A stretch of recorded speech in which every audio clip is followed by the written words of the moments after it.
At 2:15 in the morning, my phone rang with the kind of sound that stops your heart. I knew before I even looked at the screen nobody calls at that hour with good news. My name is Nancy Rodriguez. I'm 68 years old, a widow, and a retired structural engineer. For 45 years, I built the bones of Chicago's skyline. I know how things stand and I know how things break, but nothing in my career prepared me for the call that would shatter my entire world. The phone's blue light cut through my dark bedroom like a knife. My hand fumbled across the nightstand, knocking over my reading glasses and the photo of my late husband, David. Patrick's name glowed on the screen. My son-in-law, calling at 2 a.m. Mom, you need to get to Chicago Med right now. His voice was ragged, panicked. Too panicked, my engineer's brain would later realize, like an actor who'd rehearsed the lines too many times. Patrick, what happened? Is Sharon okay? My heart hammered against my ribs. Sharon, my only daughter, my baby girl. She fell, Mom, at your house, down the basement stairs. Her leg, God, there's so much blood. The paramedics said it's bad. Real bad. Possible compound fracture. The basement stairs. At my house. My mind snapped to attention like a blueprint rolling out on a drafting table. Those stairs. I'd just reinforced them 6 weeks ago. Replaced every third tread with pressure-treated oak, installed steel L brackets under each step. I'd tested them myself with a 250-pound sandbag. There was no way those stairs could fail. Which step? I asked, my voice steadier than my hands. What's Patrick sounded thrown by the question. Which step did she fall from? I don't know. The third one, I think it just snapped under her. Mom, can you please just get here? She's asking for you. The third step. The one with the steel bracket I'd bolted directly into the floor joist. Something cold settled into my stomach. Not panic, analysis. But I pushed the thought away. My daughter was hurt. Questions could wait. I'm on my way. I threw on yesterday's jeans and the first sweater I could grab. In the kitchen, I fumbled for my keys with shaking hands. The house felt too big, too empty without David. 3 years gone, and I still expected to see him at the table with his morning coffee. The drive to Chicago Med was a blur of red lights and guilt. Guilt that crushed my chest like a building collapse. Had I missed something? Had I been so confident in my engineering that I'd overlooked a flaw? Was my daughter lying broken because I'd been careless? The speedometer hit 80 on the Eisenhower Expressway. I didn't care. Please, God, please let her be okay. The emergency room smelled like antiseptic and old fear. That sharp chemical scent that gets into your nose and stays there for days. I'd been here 3 years ago when David had his heart attack. The smell was the same. The fluorescent lights were the same. The feeling of the world ending was the same. I found the registration desk, gasping out my daughter's name. The nurse, young, tired, kind eyes pointed me toward Trauma Bay 4. She's stable, the nurse said, but she's going to need surgery. Stable. The word should have been comforting. It wasn't. I pushed through the curtain and froze. Sharon lay on the bed, her right leg elevated in a temporary splint. Her face was a canvas of purple bruises. Her lip was split. Her eyes were red and swollen from crying. Mom, her voice cracked. Mom, I'm so sorry. I told you those stairs were loose. Had she? I couldn't remember. My mind was too full of the image of steel brackets and solid oak. Patrick stood by the window, his back to me. Navy suit expensive.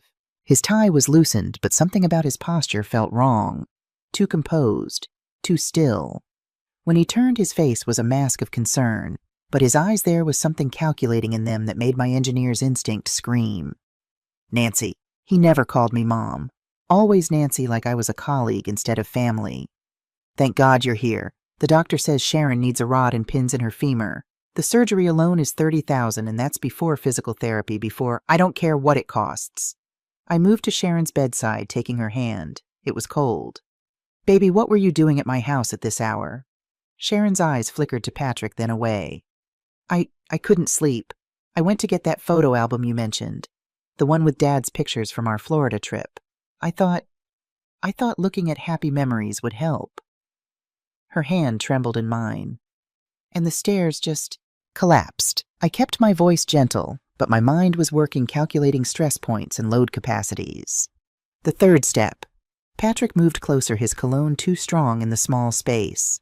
She said it snapped like a toothpick. Nancy, I know you've been meaning to fix up the house, but this is serious. Sharon could have died. She could be paralyzed right now. There it was, the accusation wrapped in concern. We're going to need to file a claim with your homeowner's insurance, he continued, pulling out his phone. The lawyer I spoke with, you already called a lawyer. The words came out sharper than I intended. Patrick's smile didn't reach his eyes. Just trying to be prepared, Mom. Medical bills like this can destroy a family, but if we file a liability claim against your policy, the insurance company covers everything. It's actually protecting you, too. If Sharon decided to sue... Sue? I looked at my daughter. Sharon, you wouldn't... Mom, please. Sharon's voice was thick with pain. Or something else. Patrick's just trying to help. You know how expensive this is going to be. We can't afford... She stopped, her face flushing. Can't afford. Sharon and Patrick lived in a beautiful house in Oak Park. A house I'd bought them for their wedding. $1.2 million paid in cash so they wouldn't have a mortgage payment. What couldn't they afford? I'll take care of everything, I said, squeezing Sharon's hand. Don't worry about the money. Just focus on healing. Patrick's expression shifted, a flash of something dark before the concerned son-in-law mask slid back into place. That's generous, Nancy, but we'll need to move fast. The doctor wants to operate tomorrow morning. If you could just go home and get your insurance policy, we can start the paperwork tonight. Tonight? I glanced at the clock. It was 3:30 in the morning. The sooner we file, the sooner we can get approval for the surgery, Patrick said smoothly. These things take time, and Sharon's in a lot of pain. We can't keep her waiting. Sharon moaned right on cue. Her eyes squeezed shut. I looked at her, really looked at her. My daughter. The little girl who used to bring me drawings of buildings she wanted me to design. The teenager who'd chosen engineering school because she wanted to be like me before dropping out to pursue real estate instead. When had she learned to lie to me because something in this room was a lie? I could feel it in my bones, the same way I could feel when a building's foundation was compromised. Okay, I said slowly. I'll go home and get the policy. Relief flooded Patrick's face. Sharon's grip on my hand loosened.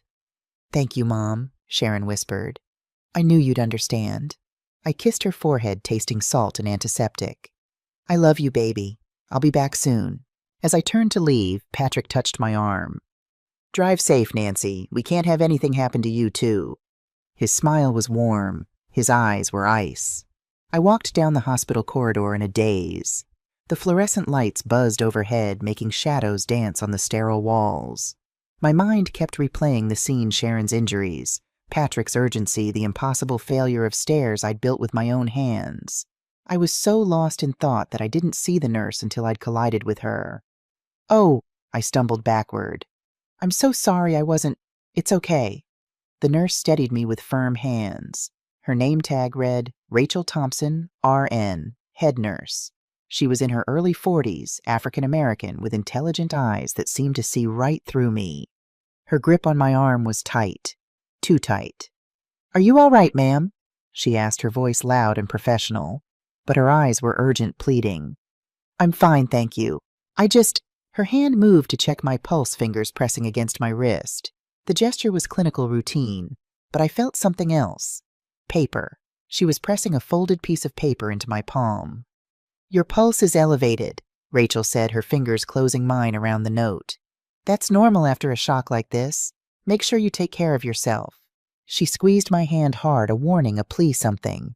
I opened my mouth to ask what was happening, but she shook her head. A tiny, almost invisible movement. You should go home and rest, she said louder now. There's nothing more you can do here tonight. Your daughter is in good hands. Then she released me and walked away, her white sneakers squeaking on the linoleum. She didn't look back. I stood there for a long moment, the paper burning against my palm like a hot coal. Around me, the hospital moved in its late-night rhythm, beeping monitors, whispered conversations, the soft shuffle of tired feet. I waited until I turned the corner out of sight of the trauma bay. Then I unfolded the note. The handwriting was hurried, the letters cramped and urgent. Don't come back. They're lying. Check the basement camera. 11:47 p.m. last night. Trust me, your daughter needs help, but not the kind they're asking for.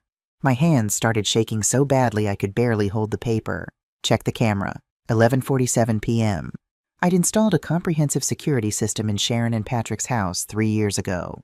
State-of-the-art cameras, motion sensors, the works. I'd wanted my daughter to be safe.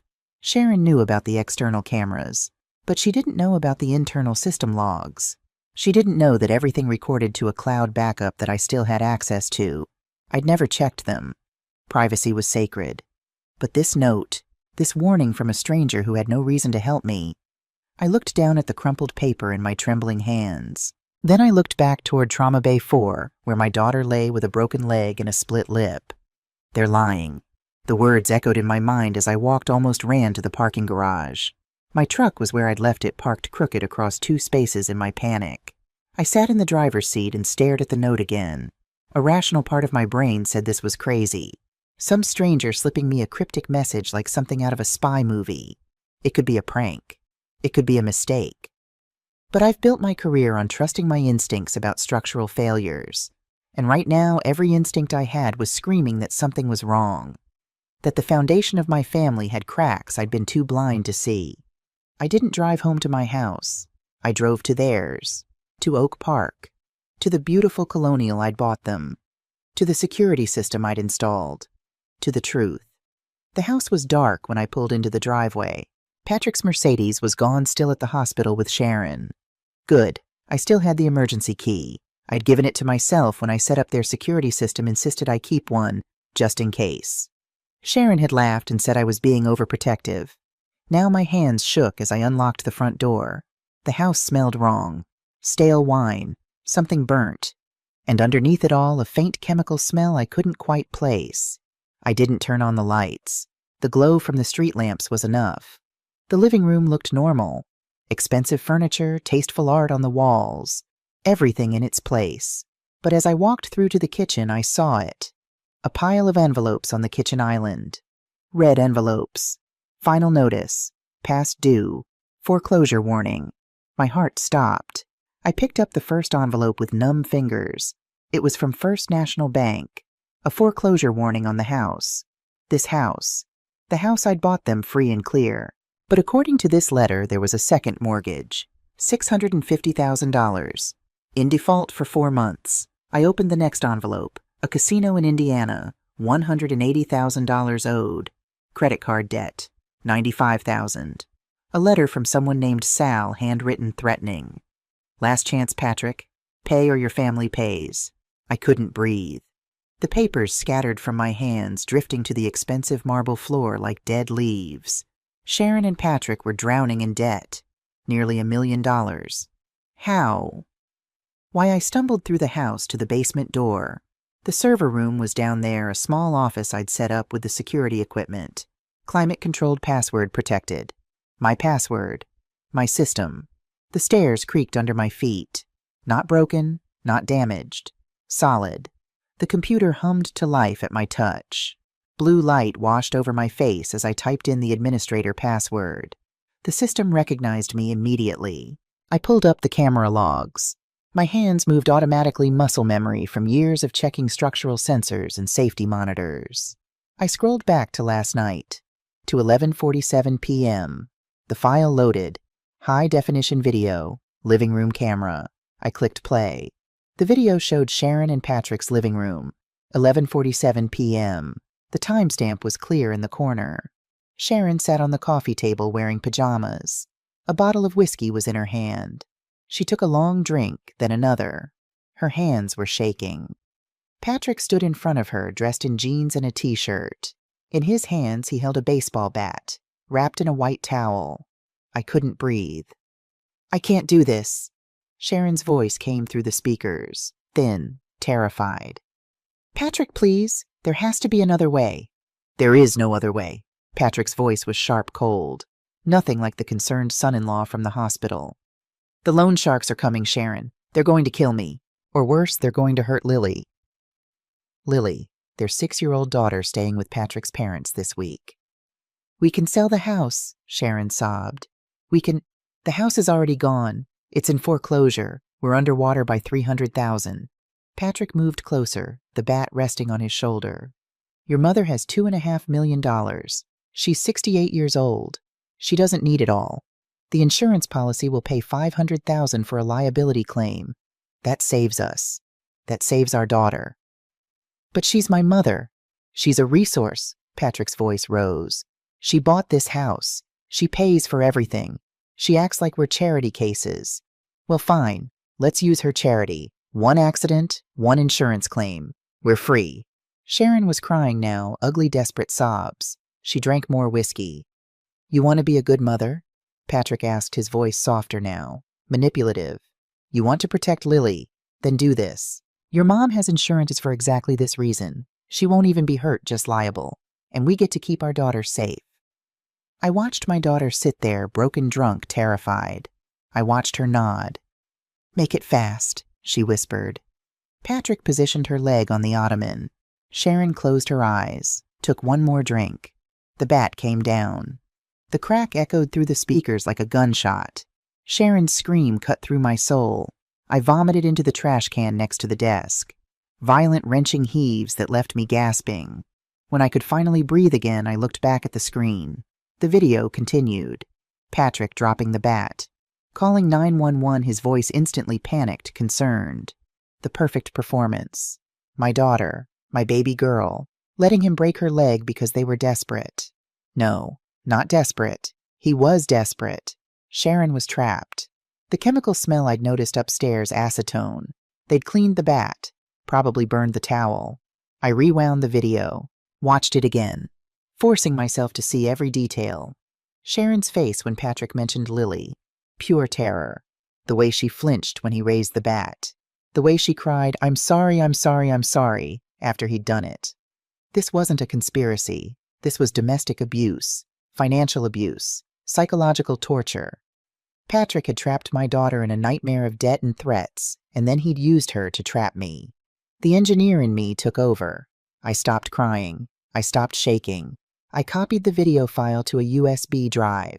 I took photos of every debt letter in the kitchen. I documented everything. Patrick Sullivan had miscalculated. He thought he was dealing with a guilty old woman who would pay anything to make her daughter's pain go away. He didn't know he was dealing with an engineer who had spent 45 years analyzing structural failures, and I had just found the critical flaw in his plan. He'd left evidence. I drove home as the sun started to rise over Chicago. Pink light spilled across Lake Michigan, beautiful and cold. I didn't feel beautiful. I felt hollowed out. At home, I spread everything across my kitchen table. Printouts of the debt letters, screenshots of the video, a timeline I'd started to build. 4 years ago, Sharon marries Patrick. I pay for a lavish wedding, $40,000. 3 years ago, I buy them the house, $1.2 million cash.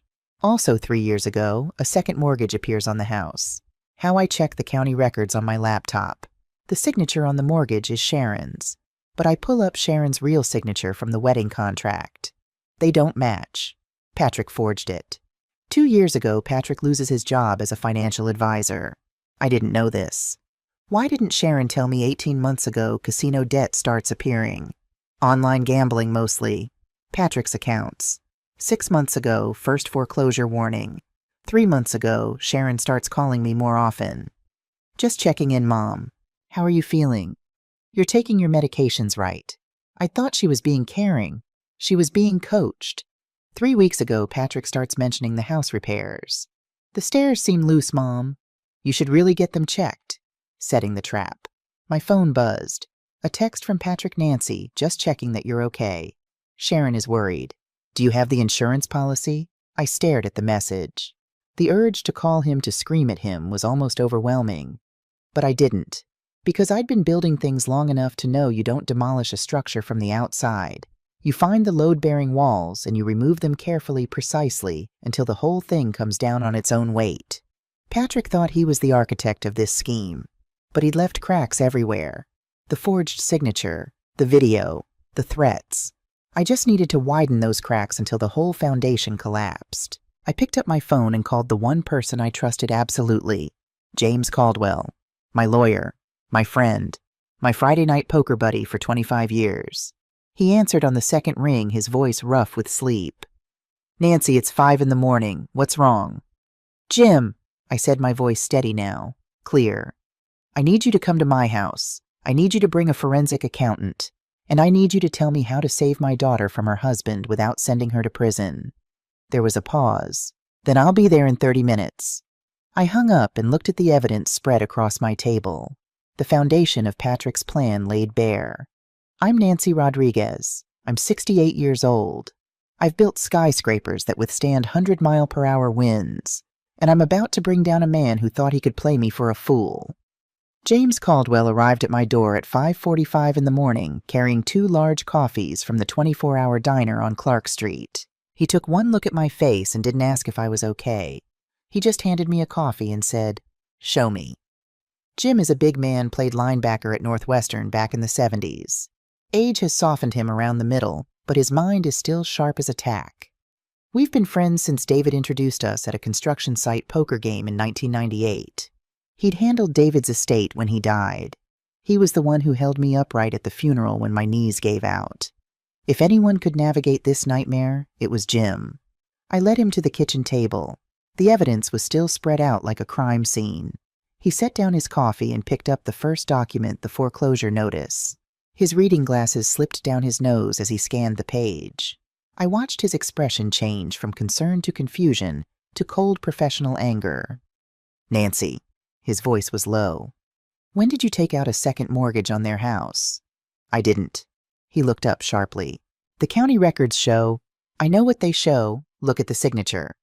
I handed him a copy of Sharon's real signature from the wedding contract, then the signature from the mortgage documents. Even to my untrained eye, the differences were obvious. The loop on the S was wrong. The slant of the letters didn't match. Jim pulled out his phone and took photos of both signatures. "This is forgery, federal crime. If we can prove Patrick did this, there's more." I showed him the video. Jim is not an emotional man. In 25 years, I've seen him cry exactly once at David's funeral.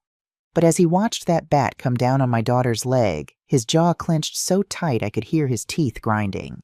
When the video ended, he sat back heavily in his chair. "Jesus Christ, Nancy. She's trapped Jim. He's got her convinced that loan sharks are going to hurt her daughter, that they're going to lose everything. He's been gaslighting her, manipulating her. She still participated in insurance fraud." Jim's voice was gentle but firm. "If we go to the police with this, Sharon could face charges too." "I know." The coffee was cold in my hands. I hadn't taken a single sip. "That's why I called you. I need to know. Is there a way to save her, to separate her from Patrick legally?" Jim was quiet for a long moment, thinking. His fingers drummed on the table, his tell when he was working through a problem. "Okay," he said finally. "Here's what we know. Patrick forged Sharon's signature on a $650,000 loan. That's wire fraud forgery and potentially elder abuse since he used your gift of the house as collateral." "Elder abuse," I almost laughed. "Jim, I'm 68, not 90. You're over 65 and he defrauded you through a family relationship. It qualifies." He pulled out a legal pad and started writing. "The self-inflicted injury is conspiracy to commit insurance fraud. But here's the thing, if Sharon was coerced, if she was under duress because of credible threats, we might be able to argue she's a victim too." "The video shows her crying, refusing at first." "Exactly. And if Patrick has been financially abusing her, controlling the money, running up debts in both their names without her knowledge, that's a pattern of abuse. We'd need to prove it, though. Bank statements, credit card records, testimony from Sharon that she didn't know about the gambling debts." I thought about Sharon's face in the hospital. The way she'd looked at Patrick before answering my questions, the tremor in her voice. "She's scared of him," I said quietly. "Then we need to get her away from him, safely." Jim leaned forward. "Nancy, I'm going to be straight with you. The best-case scenario is we get Patrick arrested, charged with multiple felonies. Sharon cooperates, testifies against him, and the DA offers her immunity in exchange. But that means she has to be willing to turn on him, to admit what she did, to face the consequences. And worst case, we go to the police, they arrest both of them, and Sharon stands by Patrick. She refuses to testify. They both go to prison, and you lose your daughter completely." The words hit me like a physical blow. "There's a third option," Jim said slowly. "We could do nothing. Let them file the insurance claim. You pay out the settlement. They get their money, pay off the debts, and you walk away. And let Patrick get away with it." My voice came out harder than I intended. Let him keep manipulating my daughter. Let him keep putting her in danger. What happens when the money runs out again, Jim? What does he make her do next time? Jim nodded like he'd expected that answer.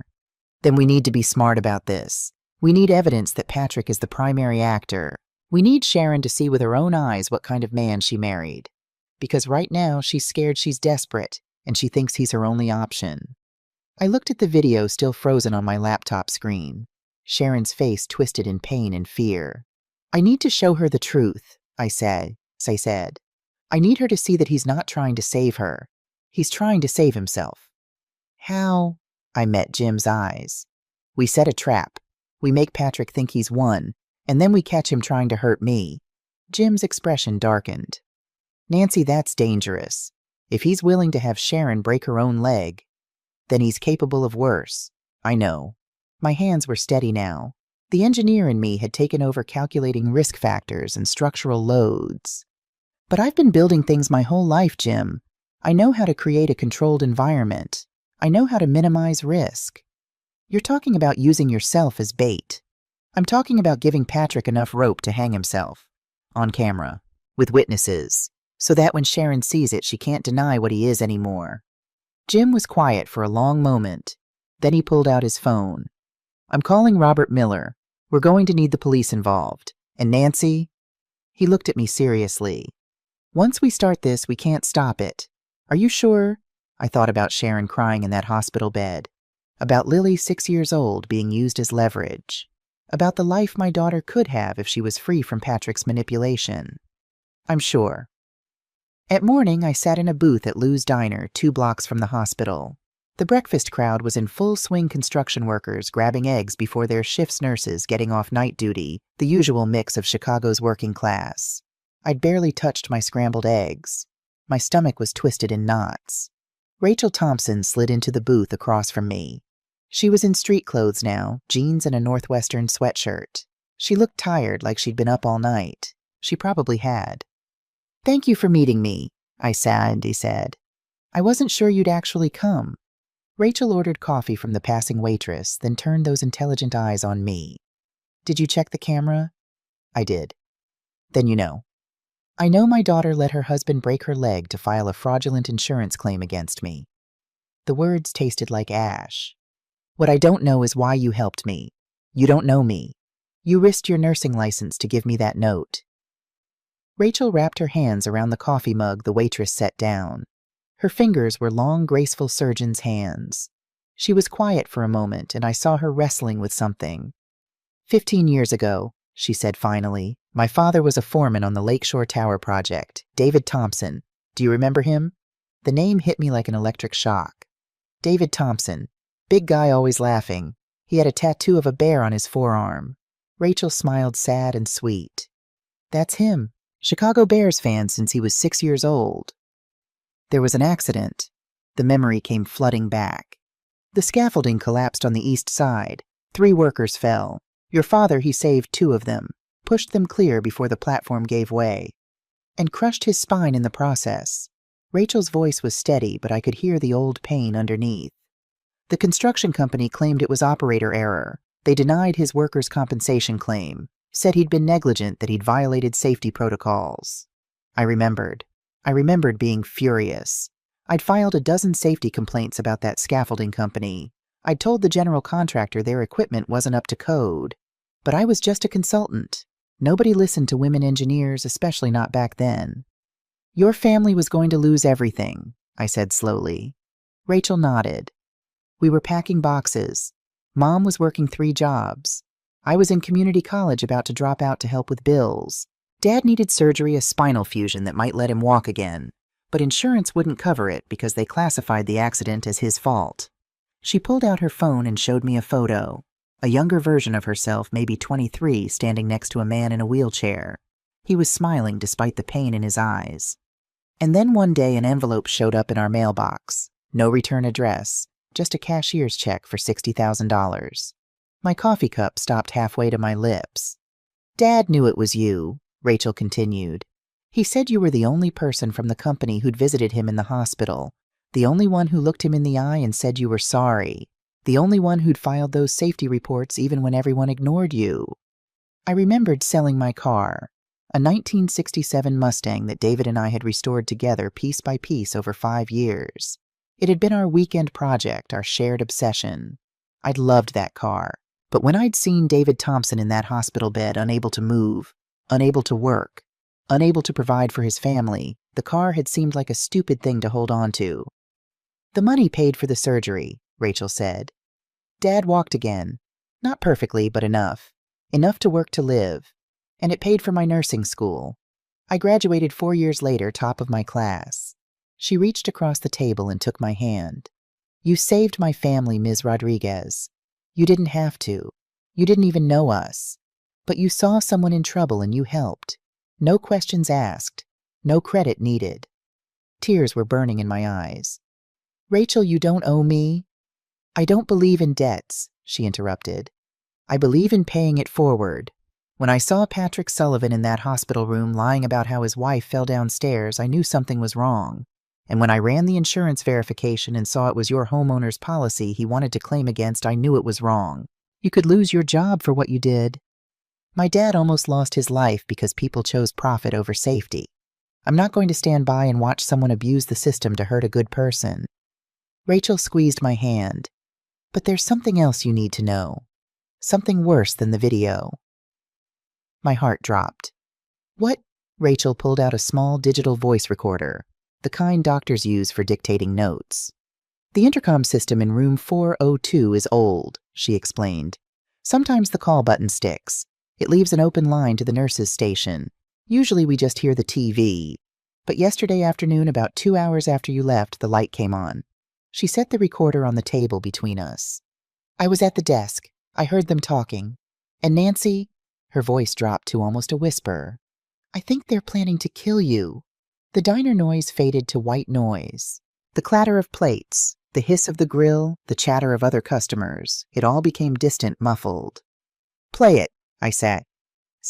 Rachel pressed play. Static at first. Then Patrick's voice, clear and sharp. Stop whining about the pain meds, Sharon. You need to be alert when the old lady comes back. We need that signature. Sharon's voice slurred and weak. She knows something, Patrick. Did you see how she looked at me? She looked at me like she was seeing me for the first time. She doesn't know anything. She's just feeling guilty. That's the whole point. Guilty people are easy to manipulate. They want to fix things to make up for their mistakes. She'll sign the power of attorney. She'll give us access to the accounts. And then what? She's not stupid. She'll figure it out when the money starts disappearing. A pause. Long enough that I thought the recording had ended. Then Patrick's voice, colder than I'd ever heard it. She won't figure out anything, Sharon. By the time the money's gone, she'll be gone too. What are you talking about? Think about it. Your mother is 68 years old. She has a heart condition. She takes warfarin beta blockers, blood thinners. You know how dangerous those medications are, right? How easy it is to overdose. Sharon's voice was barely audible. Patrick, no. Number one, we can't.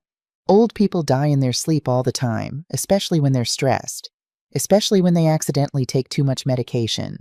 Or the wrong medication. Or when someone who has access to their house helps them take the right amount of the wrong thing. My hands were shaking so badly the coffee cup clattered against the saucer. The coroner rules it accidental death, natural causes. No autopsy, why would there be? She's old, she has health problems, she's been under stress because her daughter got hurt. It's tragic. It's sad. And we're the sole beneficiaries. $2 million in life insurance, plus the house, plus the investment accounts. I can't do this. Patrick, I can't kill my mother. You won't have to do anything. I'll handle it. You just need to keep her feeling guilty. Keep her focused on making things right. By the end of the week, all of this is over. We're free. Lily is safe. And your mother, she won't suffer. I promise. She'll just go to sleep and not wake up. Sharon was crying now, desperate broken sobs. Please, Patrick, please don't make me do this. There has to be another way. There is no other way, Jesus Christ, Sharon, wake up. The loan sharks aren't going to wait. Sal's guys already came by the house. They know where Lily goes to school. They know her schedule. You want them to grab her off the playground. You want them to send us pieces of her until we pay. No, God, no. Then stop crying and start thinking. Your mother lived a good life. She's old. She's alone. She's been alone since your dad died. What does she have to live for? But Lily, our baby girl, she has her whole life ahead of her. Who's more important, Sharon, your mother or your daughter? The recording ended with a click. I stared at the device. The shaking had spread from my hands to my whole body. I couldn't feel my face, couldn't feel my fingers. Ms. Rodriguez, Rachel's voice seemed to come from far away. Nancy, are you okay? Do you need me to call someone? I tried to speak. My throat was closed. They were going to kill me. Not just steal from me, not just defraud me, murder me. Patrick was planning to sneak into my house and poison me with my own medications, make it look like an accident, a confused old woman who took too many pills. And my daughter, my baby girl, knew about it. Nancy, breathe. You need to breathe. Rachel was out of her seat, kneeling next to me, her hands on my shoulders. In through your nose, out through your mouth. That's it. Good. The diner had gotten very quiet. People were staring. The waitress hovered nearby, concerned. I'm okay, I managed. My voice didn't sound like mine. I'm okay. Like hell you are. Rachel helped me to my feet. She threw $20 on the table and guided me outside into the cool morning air. I leaned against the brick wall of the diner, gulping oxygen. The Chicago morning was crisp clean. The sun was shining. Traffic moved past on the street. The world was going on like nothing had changed, but everything had changed. We need to go to the police, Rachel said urgently. Right now. This is conspiracy to commit murder. You can't go home. You can't go anywhere near them. No. What, babe? I straightened up. The shaking was stopping. The engineer in me was taking over, shutting down the emotion, focusing on the problem. If we go to the police now with just this recording, Patrick will say it was just talk. Venting, dark humor between a stressed couple. His lawyer will tear it apart.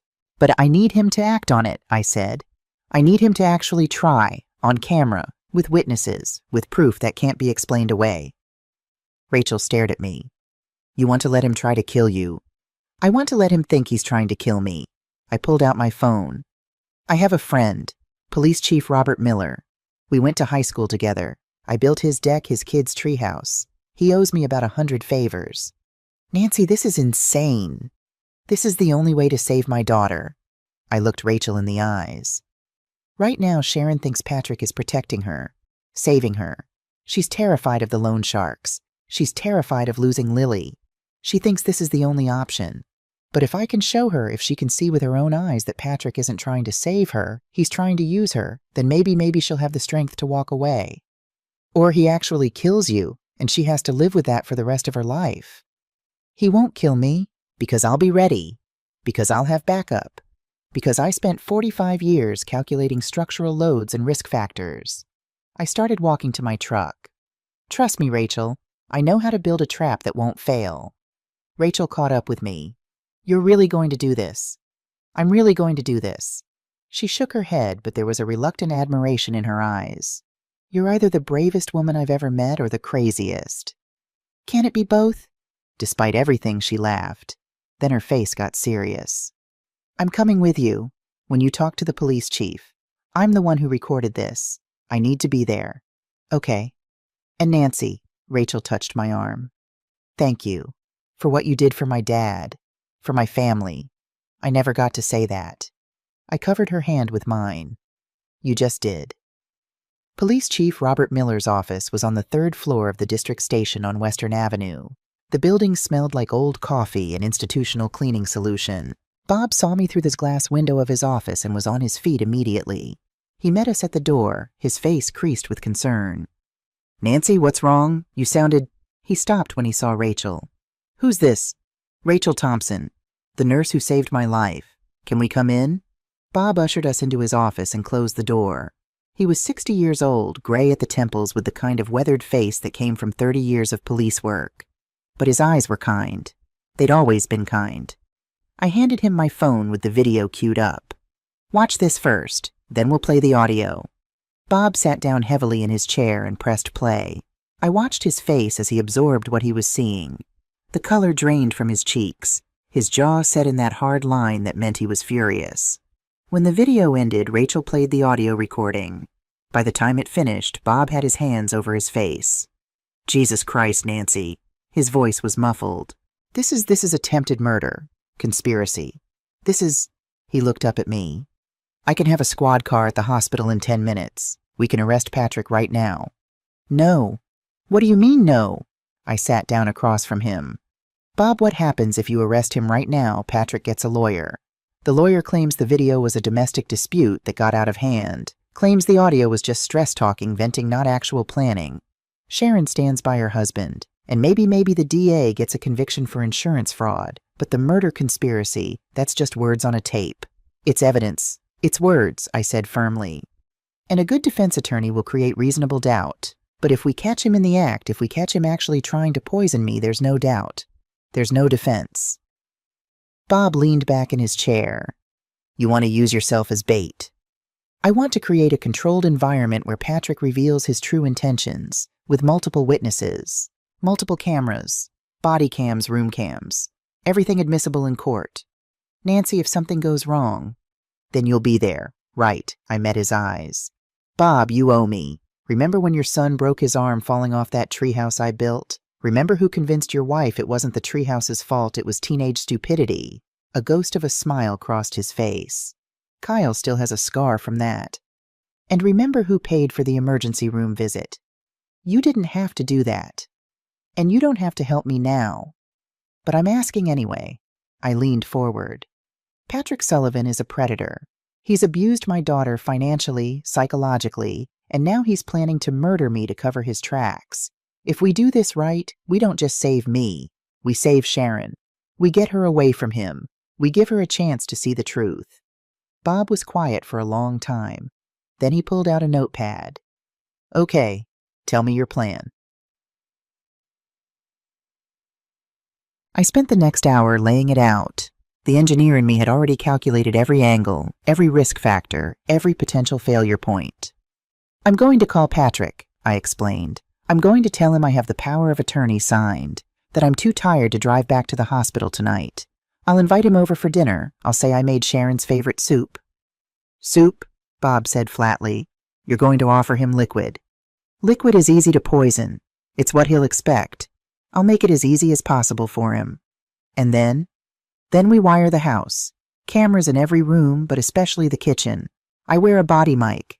Your team is in the garage and the pantry. When Patrick makes his move, when he actually tries to poison the soup, you come in. Bob wrote it all down. We'll need a warrant for the wire. You have probable cause. The audio recording. The audio recording from an intercom system that may or may not be legal to record. I can testify that I heard a credible threat against my life, Rachel interjected. I reported it to law enforcement immediately. That's not only legal, it's required under mandatory reporting laws. Bob looked at her with new respect. You've done this before. My ex-husband was a piece of work. I learned a lot about domestic violence law. Rachel's voice was matter-of-fact. This qualifies. Patrick Sullivan is using financial control and threats to coerce Sharon Rodriguez. That's domestic abuse. And now he's escalating to murder. Nancy's not just bait, she's the next victim in a pattern of escalating violence. Okay, Bob stood up. I need to brief my team. Nancy, you go home. Don't call Patrick yet. I need time to get the warrant, get the equipment set up. Can you give me 4 hours? I can give you until 6 p.m.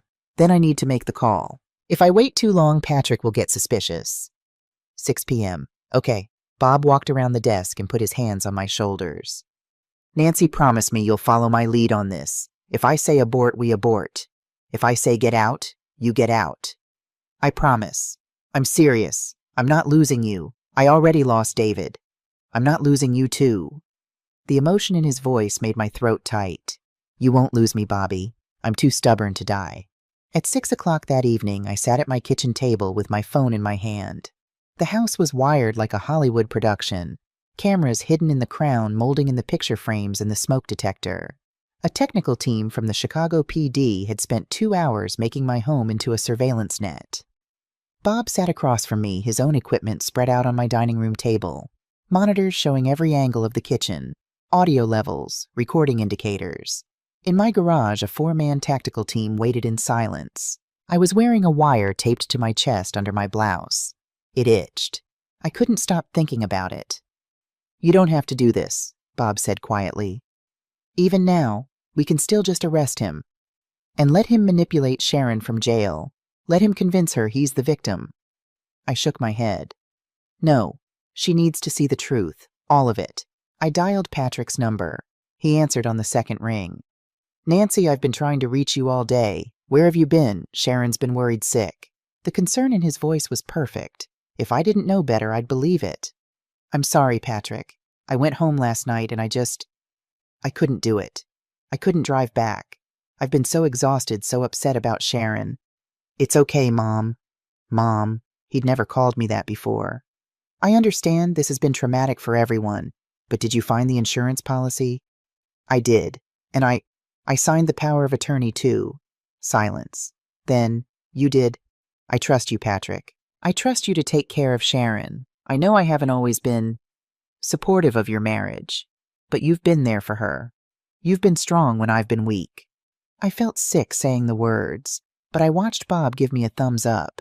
Patrick was taking the bait. That means a lot, Nancy. Really.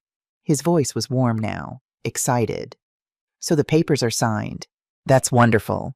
The doctors can schedule Sharon's surgery first thing tomorrow if we file tonight. That's the thing, I said, letting my voice shake a little. I can't drive back to the hospital tonight. I'm so tired, Patrick. My heart has been racing all day. I think the stress is getting to me. Oh no. Are you okay? Should I call a doctor? No, I just need rest, but I thought maybe you could come here. Pick up the papers and I made chicken soup. That soup Sharon loves with the rosemary. I made way too much. I thought maybe you could have dinner with me before you go back to the hospital. Another pause. I could almost hear him thinking, calculating. You want me to come to your house tonight? If it's not too much trouble, I don't want to be alone. And I want to talk to you about setting up a trust fund for Lily. For Sharon's medical bills, for all of it. I've been thinking about my will, Patrick. About making sure you and Sharon are taken care of. The silence stretched out. 5 seconds. 10. Then, of course, Nancy, I'd love to come over. What time? Is 7:30 okay? That gives me time to heat up the soup. 7:30 is perfect. Thank you, Mom. This really means a lot. He hung up. I set down the phone. My hands were trembling. He's coming, Bob said. He was already on his radio coordinating with the team. Tactical, we have confirmation. Target ETA 7:30. All units maintain position. Nancy, are you okay? No, I said honestly. But I will be. The next 90 minutes felt like 90 years. I actually made the soup. Chicken, vegetables, rosemary, the recipe I'd made for Sharon since she was a little girl. It felt surreal standing at my stove stirring soup that might be used as a murder weapon. Bob's team did final checks, tested the cameras, tested the audio, made sure every angle was covered. At 7:15, Bob came to the kitchen. Nancy, last chance. We can call this off. No. If he tries something, if he actually tries to poison you, then you'll stop him. That's why you're here. What if we don't see it in time? What if... I touched his arm. Bob, I spent 45 years building structures that could withstand earthquakes, hurricanes, and human stupidity. Trust me, I know how to build something that won't fail. At 7:28, headlights swept across my front window. Patrick was here. The doorbell rang at exactly 7:30. Patrick was nothing if not punctual. I smoothed down my blouse carefully so I didn't disturb the wire and went to answer it. Patrick stood on my doorstep holding a bouquet of carnations. Grocery store flowers probably grabbed on the way. He was wearing slacks and a button-down shirt. No tie. Casual concern. Nancy, he stepped inside and hugged me. I went rigid. His cologne was too strong, cloying. You look exhausted. Are you sure you're feeling okay? Just tired. Come in. I led him to the kitchen. The soup was simmering on the stove. The table was set for two. The folder with the power of attorney sat conspicuously next to the salt and pepper. Patrick's eyes went to it immediately. Is that all signed? You can look through it while we eat. I ladled soup into 2 bowls. My hands were steady. That surprised me. Sit down. You must be starving. Patrick sat, but he pulled the folder toward him first. I watched him scan the documents. Watched his eyes light up when he saw my signature. This is perfect, Nancy. This is exactly what we need. Sharon's going to be so relieved. How is she? I brought the bowls to the table, set one in front of him, one at my place. In pain. But the doctors are managing it. She keeps asking about you. Tell her I love her. Tell her everything's going to be okay. I sat down, picked up my spoon, didn't eat, just stirred the soup watching the vegetables swirl. Patrick picked up his spoon, stopped. Aren't you going to eat? I'm not very hungry. You go ahead. Nancy, you need to keep your strength up. I will. My stomach's been upset all day. Patrick set down his spoon. You know you should really eat something. This soup smells amazing, and you made it special right for Sharon. For both of you. He smiled. Warm, genuine, the perfect son-in-law. Then I insist we eat together. Come on, just a few bites. He picked up his spoon again, took a small sip of soup, made appreciative noises. I did the same. The soup was good. It tasted like memories, like Sunday dinners when Sharon was little, like David telling jokes that made milk come out of her nose from laughing. We ate in silence for a moment. Then I stood up. Oh, I forgot napkins. Let me grab some. I turned my back to Patrick, walked to the counter, reached for the paper towel holder, and watched in the decorative mirror hanging above the stove. Patrick's hand moved fast, into his jacket pocket, out with something small, a vial. His eyes flickered to my back, checking. I stood very still, my hand on the paper towels, watching in the mirror. Patrick uncapped the vial. His hand moved toward my bowl of soup. What are you doing? I spun around. Fast, aggressive. Patrick jerked back his hand, closing around the vial. What, nothing. I saw you in the mirror. My voice was loud, clear, for the recording, for the wire. You put something in your hand. What is it? Nancy, I don't know what you're talking about. Show me your hand. You're being paranoid. Show me your hand. Patrick stood up. The chair scraped against the floor. You're clearly not well. You're seeing things. Am I? I moved toward him. Am I seeing things, or am I seeing you try to poison me? His face changed. The mask slipped, just for a second. But I saw it. The cold calculation, the predator evaluating prey. You're confused, he said, his voice taking on a soothing quality, gaslighting. You're old, you're stressed, you're imagining. I'm not imagining the vial in your hand. Patrick's fingers tightened. There is no vial. Then open your hand. Nancy, open it or I'm calling the police right now. We stared at each other. The kitchen was silent except for the soft bubbling of soup on the stove. Then Patrick smiled.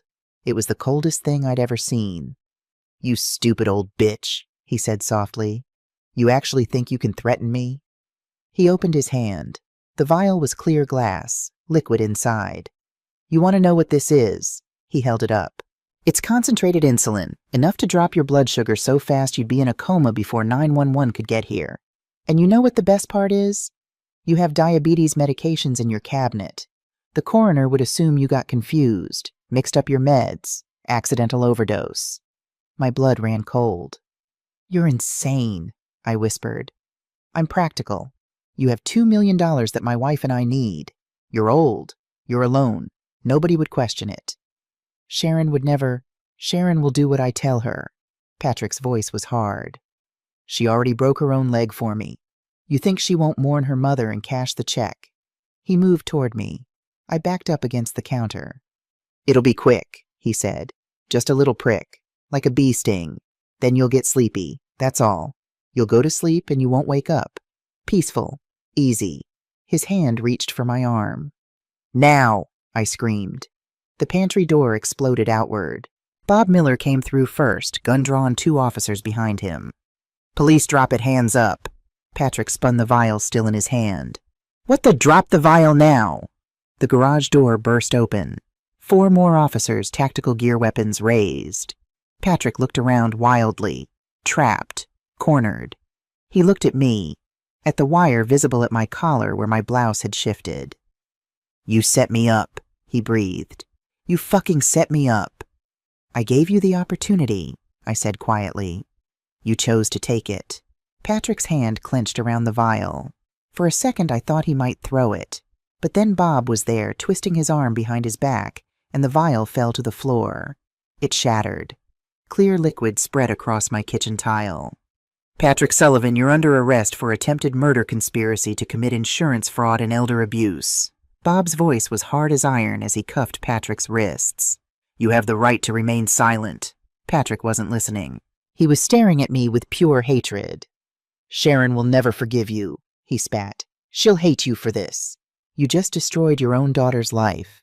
I looked at him.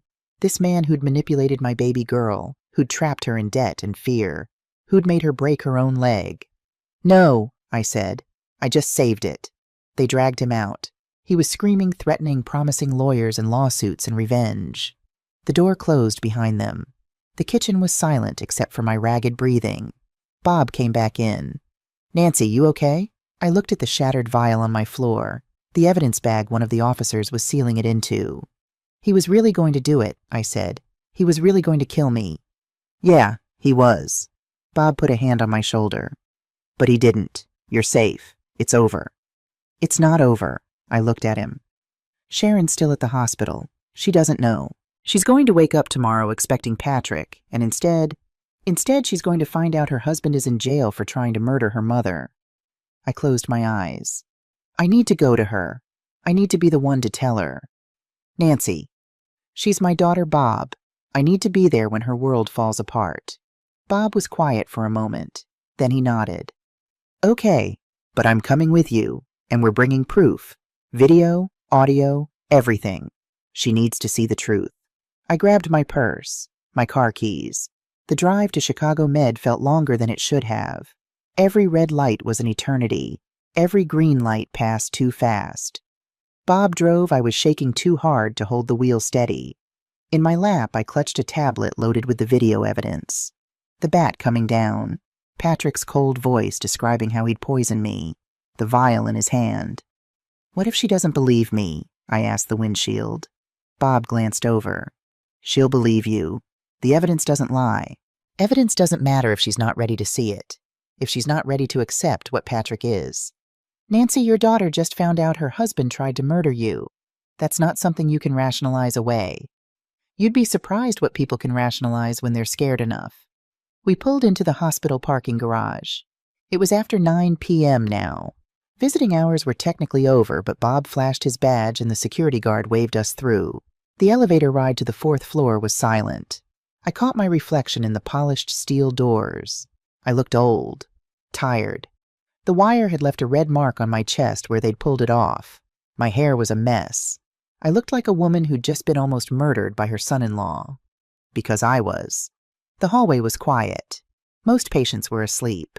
The nurse's station was manned by a young man I didn't recognize. He looked up as we approached. "I'm sorry visiting hours ended at 8. Bob showed his badge again. "Police business, room 402. The nurse's eyes widened. "Is everything okay? Should I call?" "No need. Just routine follow-up on an incident." We walked past him before he could ask more questions. I could feel him watching us. At Sharon's door, I stopped. My hand hovered over the handle. "I can go in first," Bob offered. "Break the news officially." "No," I took a breath. "She's my daughter. I need to do this." I pushed open the door. Sharon was awake, propped up in bed with her phone in her hand. She looked up as I entered, and her face lit up with relief. "Mom, thank God. I've been calling you all day. Where have you been? Patrick said he was going to get the papers from you hours ago, but he never came back. I've been so worried." She stopped. Her eyes went to Bob in his uniform behind me, then back to my face. "Mom, what's wrong?" "What happened?" I walked to her bedside, set the tablet down on the tray table, pulled up a chair and sat down heavily. "Sharon, honey, I need you to listen to me, and I need you to stay calm. You're scaring me. Where's Patrick? Is he okay?" The concern in her voice was genuine. She really did love him, or thought she did. Sometimes it was hard to tell the difference when you're trapped. "Patrick's been arrested." The color drained from Sharon's face. "What? No, that's not why. What did he do?" "He tried to kill me, Sharon." The words hung in the air like smoke. Sharon stared at me, blinked, shook her head. "That's insane. That's Mom. What are you talking about? Patrick wouldn't." "He came to my house tonight with a vial of concentrated insulin. He tried to put it in my soup. I had police there. They witnessed it. They have him in custody right now." "No." Sharon's voice was getting higher. "No, you're lying. You never liked him. You're trying to break us up. You set him up. I didn't set him up. I picked up the tablet. I gave him an opportunity to show his true nature, and he did. I turned the screen toward her, pressed play on the video from my kitchen. Sharon watched. I saw her face change as she heard Patrick's voice. You stupid old bitch. As she saw the vial, as she heard him describe exactly how he'd planned to kill me.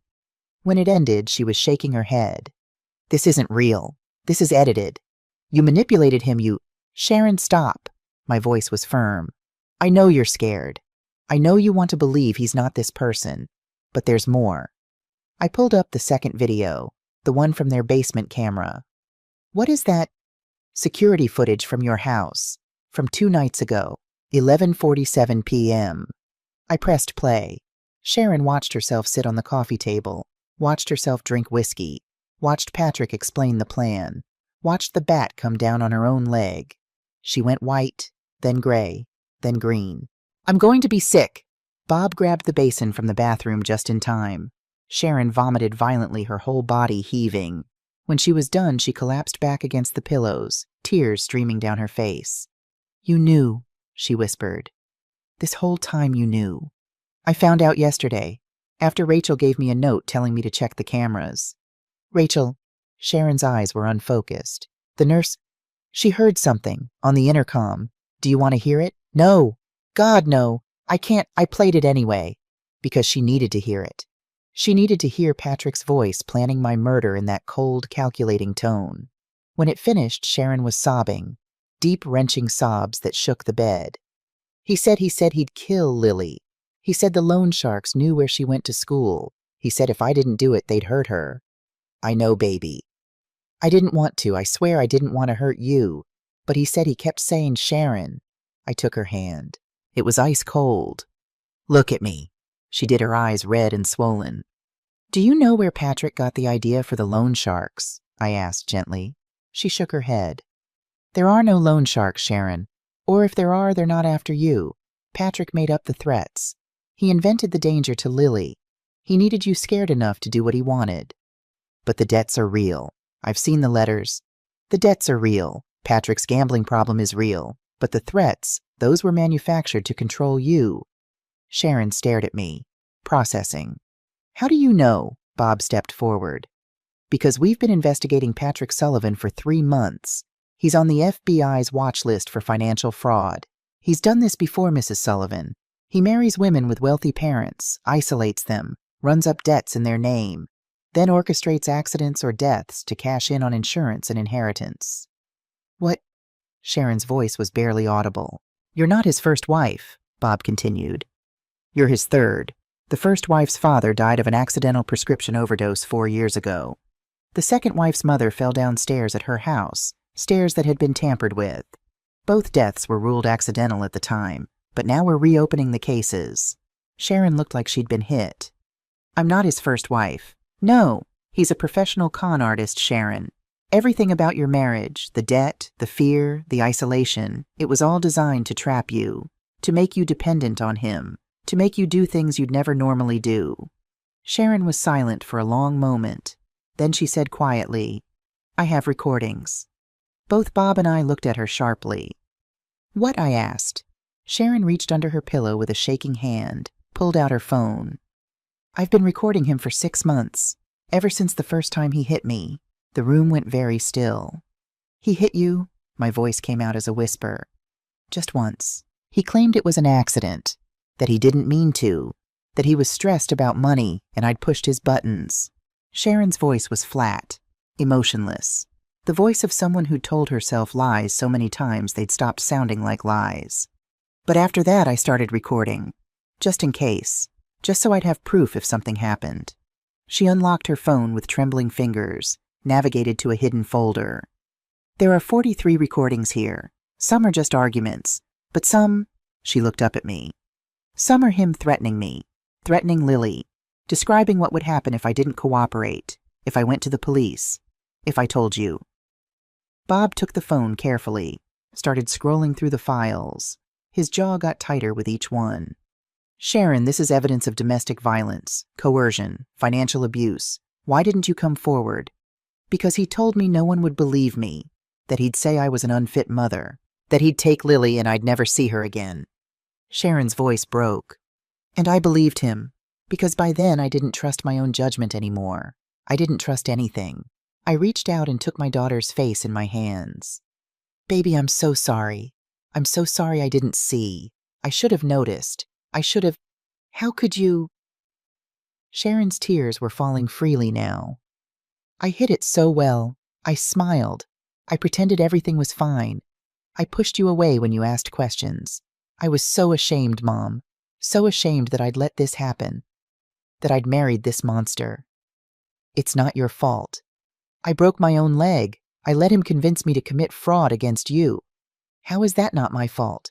Because you were under duress. Bob's voice was firm. Sharon, coercion under threat of violence negates consent, legally and morally. You were a victim being forced to participate in a crime. That's very different from being a willing participant. Sharon looked at him. So I won't go to jail. Not if you cooperate. Not if you testify against Patrick.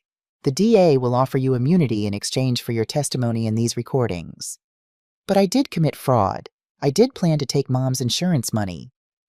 Under threat and coercion, Bob repeated. Sharon Patrick Sullivan is the primary actor here.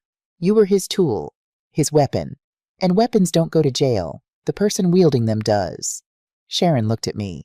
Do you forgive me? The question broke my heart. Oh, baby. I climbed onto the bed beside her, carefully avoiding her broken leg, and wrapped my arms around her. There's nothing to forgive. You were trying to survive. You were trying to protect Lily. I understand.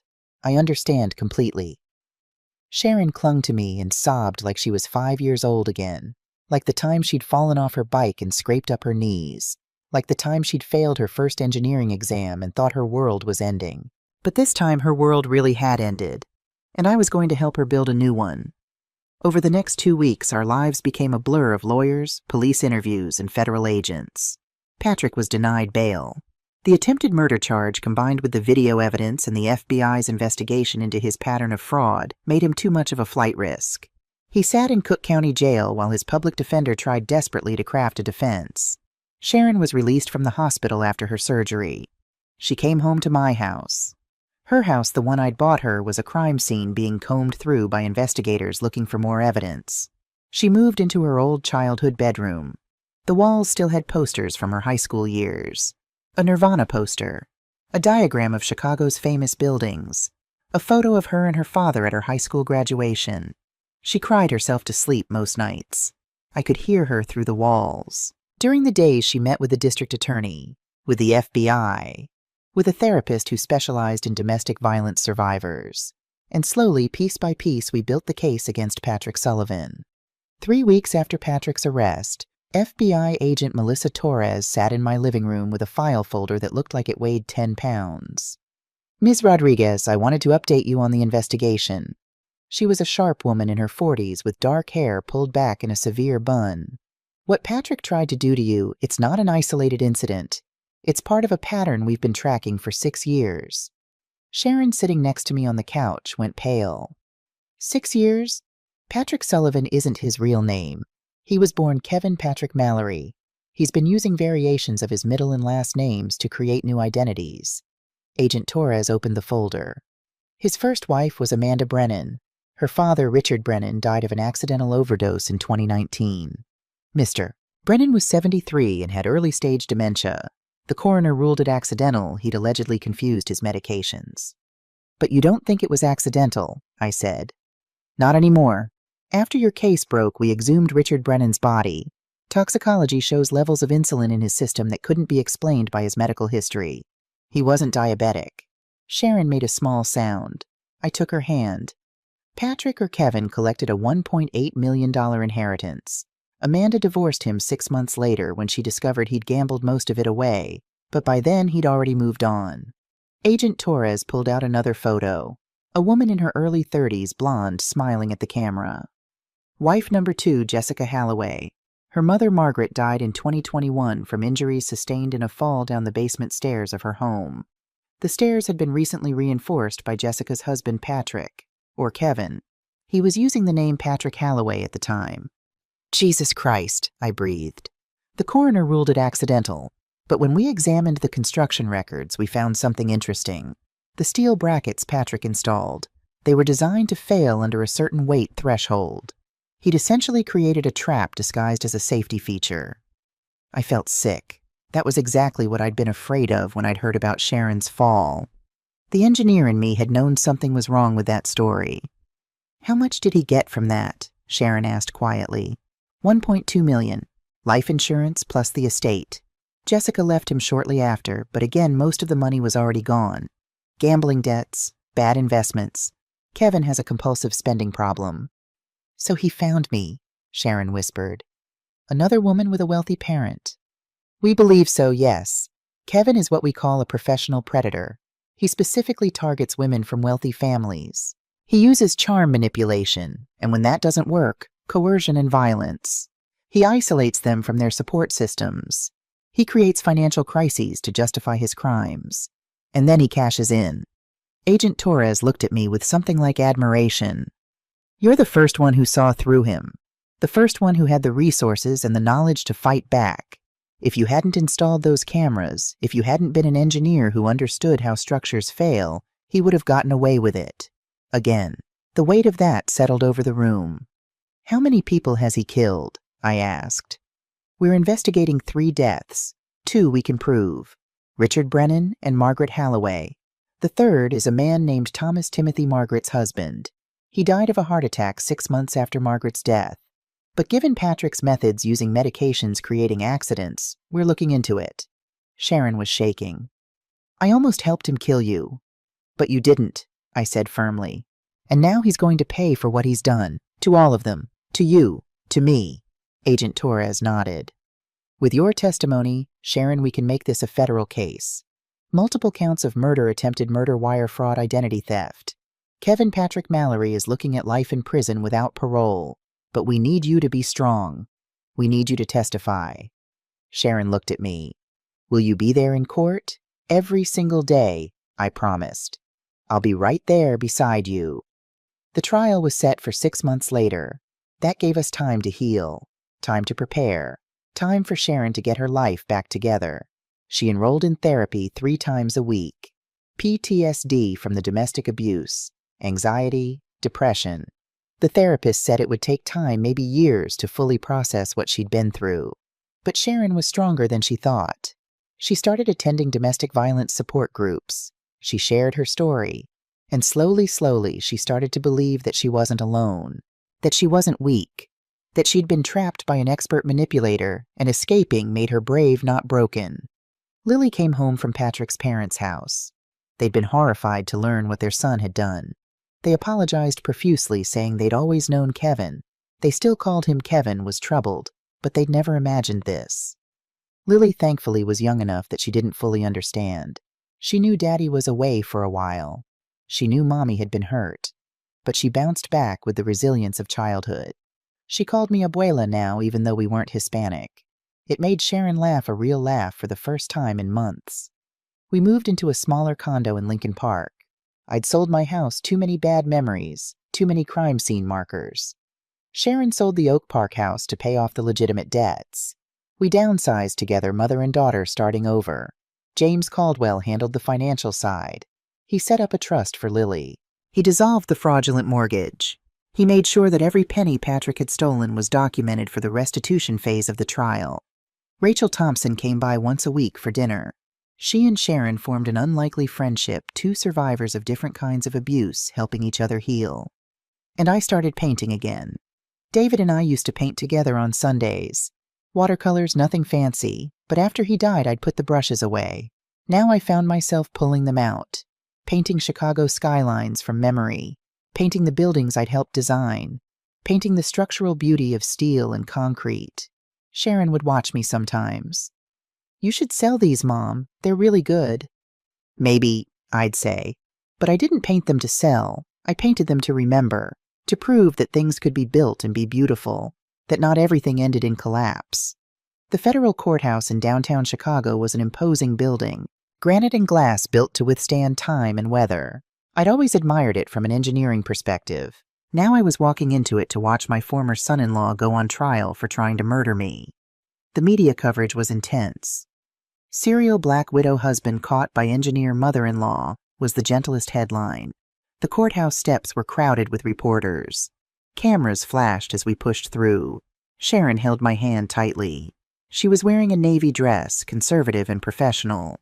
She'd cut her hair short, a symbolic fresh start. She looked beautiful and terrified. "I can't do this," she whispered as we approached the courtroom doors. "Yes, you can." "What if I mess up? What if I say the wrong thing and he gets off?" "Sharon." I stopped and turned her to face me.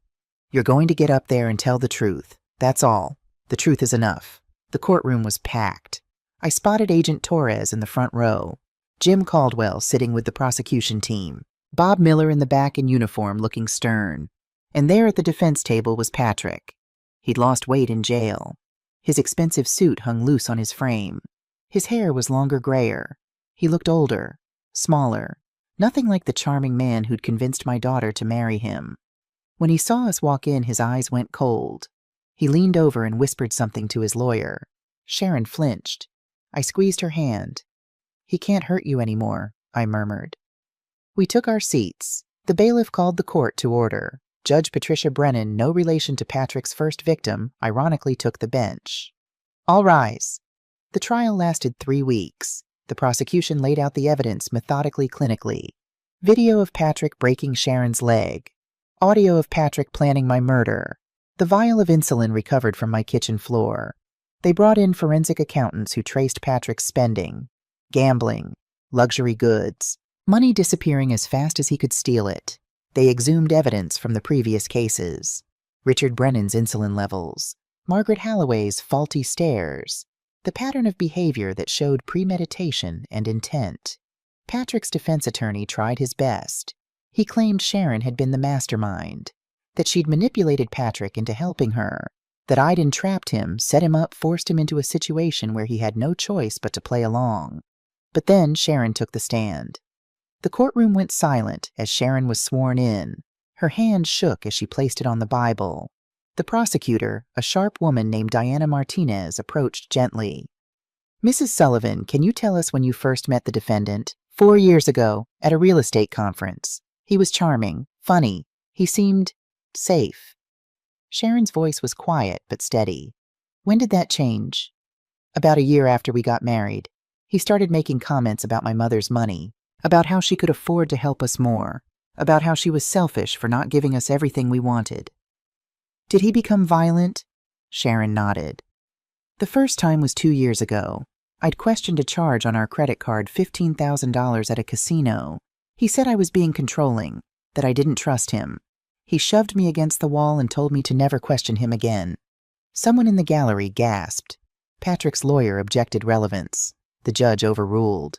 "Did you tell anyone?" Diana asked. "No, I was ashamed. I thought it was my fault somehow." Diana walked Sharon through the timeline. The escalating abuse, the mounting debts, the threats against Lily. "Can you tell the court about the night of November 15th? Sharon took a shaky breath.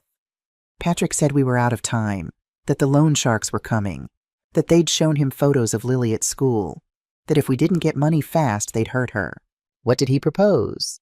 "He said we should stage an accident at my mother's house, that I should fall down her stairs, that we'd file an insurance claim and get $500,000. "How did you feel about that?" "Terrified. I didn't want to do it. But he said it was the only way to save Lily. And I believed him." What happened that night? Sharon described it. The whiskey, the bat, the pain. Every detail laid bare for the jury to see. Patrick's face was stone, but I saw his hands clench on the table. "And after that?" Diana prompted. "Patrick drove me to the hospital. He'd already practiced his story, how to sound panicked, what to say about the stairs. He told me to cry to look pathetic, to make my mother feel guilty." "Did it work?" "Yes." Sharon looked at me, tears streaming down her face. "My mom came to the hospital and she was devastated. She thought she'd failed me. And I let her think that. God, I let her think that." Sharon, did you know that Patrick was planning to kill your mother?" "No." Sharon's voice was firm now. "I swear I didn't know. Not until I heard the recording from the hospital intercom. He never told me that part. He just said we'd get the insurance money and everything would be okay. Diana played the audio in court. Patrick's voice describing how he'd poison me. The jury members' faces hardened. How did you feel when you heard that, like I was going to be sick, like I'd helped a monster, like I was the worst daughter in the world? But you weren't, were you? You were a victim, Patrick's lawyer objected. Leading. Sustained, the judge said mildly, but the point was made. Diana yielded the witness. Patrick's lawyer, a man named Gerald Stevens, approached Sharon with a sharp smile. Mrs. Sullivan, you claim you were coerced, but you never went to the police, did you? No. You never told your mother about the abuse. No. You never tried to leave your husband. I tried 3 times. He always found me, always convinced me to come back. And the threats against Lily. Alleged threats. Did you ever see these loan sharks? Did you ever meet them? Sharon hesitated.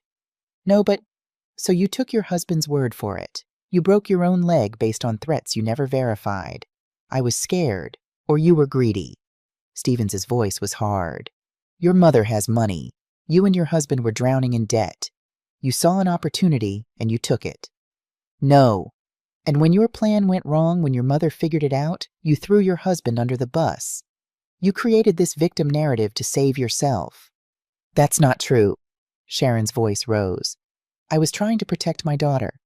Your daughter who conveniently you have sole custody of now, your daughter whose father is in jail giving you complete control. I watched Sharon start to crumble, watched her doubt creep in, watched the defense attorney do what Patrick had done, gaslight, manipulate, twist the truth. And I couldn't take it anymore. I stood up. Objection, I shouted. The judge's gavel cracked. Ms. Rodriguez, sit down, you're not counsel. She's telling the truth. I was on my feet, moving toward the stand. Jim tried to grab my arm, but I shook him off. I have evidence. Evidence the prosecution doesn't even know about. Judge Brennan looked furious. Ms. Rodriguez, you are in contempt. There's a voicemail. I pulled out my phone. Patrick left a voicemail on Sharon's phone 3 months ago. She didn't even know she had it. It was in her deleted folder. She recovered it last week. Diana Martinez hurried over. Your Honor, I need to review. I haven't heard this, Stevens protested. This is highly irregular. Play it, the judge commanded. Now. I handed my phone to the bailiff. He connected it to the courtroom speakers. Patrick's voice filled the room. Sharon, I swear to God, if you don't answer your phone right now, I'm going to Lily's school. I know her schedule. I know she has recess at 2:15. Those playground monitors can't watch all the kids. It would be so easy to just walk up and take her, to drive away before anyone noticed. And if I do that, Sharon, you'll never see her again. Not until you do exactly what I say. Call me back. Now. The courtroom was silent. Stevens sat down slowly. The judge looked at Patrick. Mr. Sullivan, do you have anything to say? Patrick's mask finally cracked. That bitch manipulated bailiff restrained the defendant. Patrick lunged. Not at Sharon. At me. He was screaming obscenities, hands reaching, trying to get across the courtroom. It took 3 bailiffs to hold him down. The jury watched it all. The deliberation took 4 hours. Guilty on all counts. Attempted murder. Multiple counts of fraud. 2 counts of murder in the first degree for Richard Brennan and Margaret Halloway. Judge Brennan handed down the sentence without hesitation. Life in prison without the possibility of parole, plus 60 years for the additional charges. Patrick was dragged from the courtroom, still screaming. You'll die alone, Nancy. You destroyed your daughter. She'll never forgive you. Sharon and I held each other as he was taken away. It's over, I whispered. Baby, it's over. But she was crying too hard to answer. 6 months after the trial, Sharon and I stood in the ribbon-cutting ceremony for the Rachel Thompson Foundation. It was a small office space in a mixed-use building I'd helped design 15 years ago. The foundation offered 3 services scholarships for nursing students from low-income families, financial counseling for domestic violence survivors, and legal aid for elder abuse victims. Rachel stood beside us, beaming. Her father, David, was in the audience, walking with a cane, but walking. He'd flown in from Arizona, where he'd retired. I can't believe you did this, Rachel said, looking at the sign with her name on it. You saved my life, I told her. This seems like the least I could do. Sharon gave a short speech about the importance of speaking up, about recognizing the signs of abuse, about supporting survivors instead of judging them. Her voice didn't shake. She was stronger now. Not healed. Healing is a journey, not a destination. But stronger. Lily was there too, running around with Rachel's kids. She was 7 now, starting 2nd grade. She was in therapy, 2 age-appropriate counseling to help her process her father's absence. She still asked about him sometimes. When is Daddy coming home? Sharon had learned to answer honestly. Daddy made some very bad choices. He hurt people, so he has to stay away for a long time. Forever. Maybe forever, baby. Lily would get sad, but she'd bounce back. Kids are resilient like that. After the ceremony, we went to dinner at a small Italian place in Little Italy. Jim came. Bob came. Agent Torres came. Rachel and her family came. It felt like family. Not the family I'd been born into or married into, but the family I'd chosen. The family that had formed from the ashes of everything Patrick had tried to destroy. Speech, Bob called out, raising his wine glass. Everyone turned to me expectantly. I stood up, feeling self-conscious. I'm not good at speeches. You built skyscrapers, Jim said. You can handle a toast. I looked around the table, at these people who'd stood by me, who'd believed me, who'd helped me save my daughter. When I was young, I said slowly, my father taught me that good engineering isn't about building things that never break. It's about building things that fail safely, that protect people even when the structure collapses. I looked at Sharon. I thought I understood what that meant, but I was wrong. It's not just about buildings, it's about people. It's about families. My family broke, I continued. It collapsed under the weight of lies and manipulation and fear, but we didn't fail. We failed safely. We protected what mattered each other, the truth, justice. I raised my glass. So here's to structural integrity, not in steel and concrete, but in the people we choose to stand beside us. To the foundations we build not with money or blood, but with loyalty and courage and love. To foundations, everyone echoed. We drank, we ate, we laughed. And for the first time in what felt like forever, I felt at peace. My new condo in Lincoln Park has floor-to-ceiling windows overlooking the lake. On clear days, I can see all the way to Michigan. I'm painting again. Not buildings this time, but people. Portraits of the family I've chosen. Rachel with her kids. Bob with his grandchildren. Jim at the poker table. We'd started our Friday night games again. And Sharon. Dozens of paintings of Sharon. Sharon laughing. Sharon with Lily. Sharon strong and whole and free. She'd started dating again. A woman named Elena, a teacher at Lily's school. It was slow, careful. Sharon was learning to trust again. She'd also gone back to school, not engineering too many memories of dropping out to please Patrick, but social work. She wanted to help other survivors navigate the legal system, the therapy, the rebuilding. Mom, Sharon's voice called from the kitchen.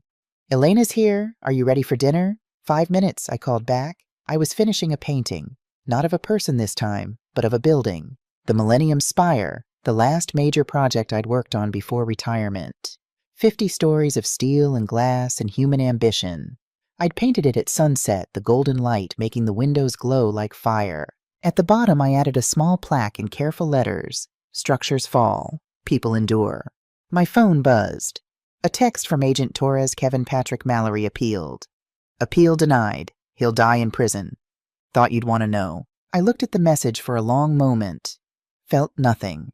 No satisfaction. No anger. Just a quiet acceptance. Patrick was gone from our lives.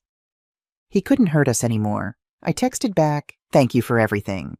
Then I put the phone away and went to join my daughter for dinner. Because I'm Nancy Rodriguez. I'm 69 years old. I've built skyscrapers that touch the clouds and foundations that withstand hurricanes. But my greatest engineering achievement isn't a building. It's this: I tore down a toxic structure that was poisoning my family. I demolished it completely, carefully, with precision and control. And from the rubble, I built something new, something stronger, something that will last. Not a house made of lies and fear, but a home made of truth and courage. And that, I think, is the best foundation of all.